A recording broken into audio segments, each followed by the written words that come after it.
आज विश्व हाथी दिवस। राज्य में 128 जिले में अच्छा 2098 हाथी, किंतु सुरक्षा को नहीं बढ़ुछि चिंता। दांत पाई टलुछंती हाथी। 5 वर्ष रे उद्धार हेलाणी 58 दांत। 4 दिन तले केउंझर बनखंडरू 5 वन्य जंतु तस्करों को काबू करथिला वन विभाग। सेमानक ठारू 5 केजी ओजनर 4 हाथी दांत जबत होइतिला। एमाने हाथी दांत को विदेश को चालाण करबा चक्टर रे थिले बोली दंतरू जणा पड़थिला।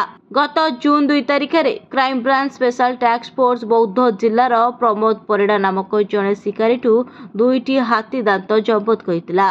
दंता दांत पाइबा पई प्रति वर्ष अनेक गजराजों को मारि दिया जाउछि। केउठी शिकारी गुली रे हाथी टळिबा परे दांत काटी नेउछंती, केउठी विद्युत आघात और ट्रेन दुर्घटना रे हाथीर अकाल रे मृत्यु परे दंता गायब हो जाउछि। हाथी दांत चालाण सिंडिकेट रो चेर ओडिशारू विदेश को लंबिछि। भाया बांग्लादेश और नेपाल होई चीन को चालाण हेउछि।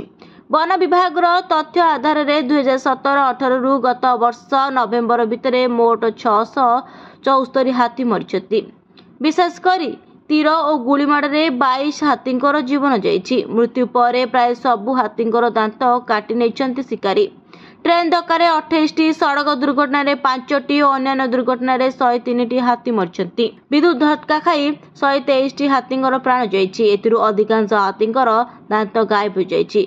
तथ्य को बाद एसबू सरकार तथ्य देले प्रति वर्ष वास्तव में अनेक दंता हाथी शिकार करा जाउछि। ब्यूरो रिपोर्ट, न्यूज दुनिया।